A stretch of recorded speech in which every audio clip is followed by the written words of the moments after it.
One of the things that we do within MCLR, of course, is determine or make recommendations for revenue generation. And can you respond to the question, please, also, David? What are we planning to do with the tax dollars?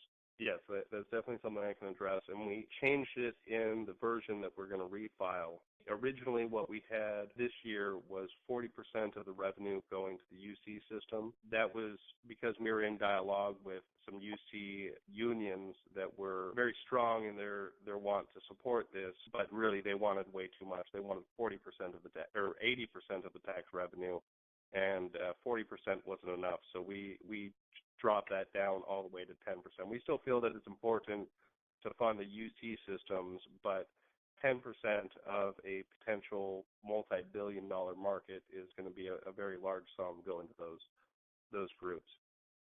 So the way that we've broken it down in the version that we're going to file right now is a little more granulated. So what we have is 10% going to the UC system, 10% going to something called Universal Preschool, which is a movement to ensure that every kid has access to a preschool, and something that polls showed very favorable for. 10% going to water conservation and environmental restoration. 10% going to drug abuse education, 10% going to fire services, police, and sheriff, and 10%, there's actually kind of two more really important ones. One of them is 10% going to the general fund of local cities and counties who do not have, 10%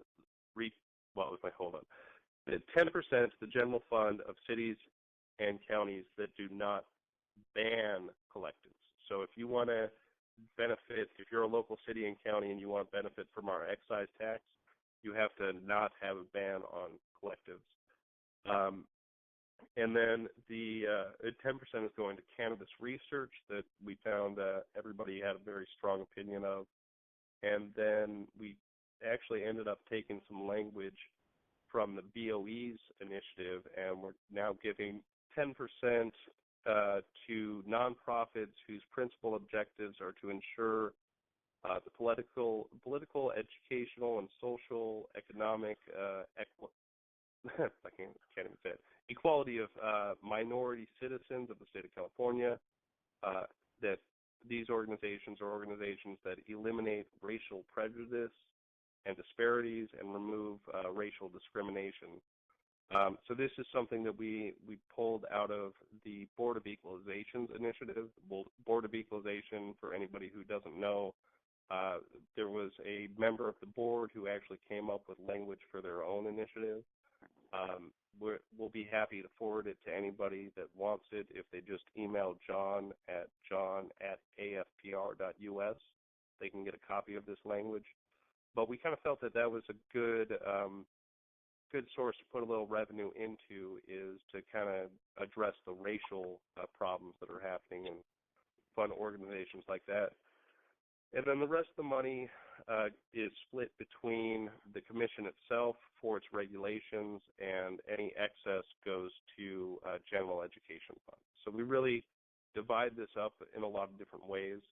The whole goal here is that the excise tax be used to bring in groups that may not like us, or groups that we know would be real benefits. So, cannabis research is definitely something that everybody in the cannabis industry knows there needs to be more cannabis research, where Universal Preschool may be something where the mothers that we know are against us, maybe they have a little bit of a different opinion now, knowing that we'll be able to fund preschools if they let this happen.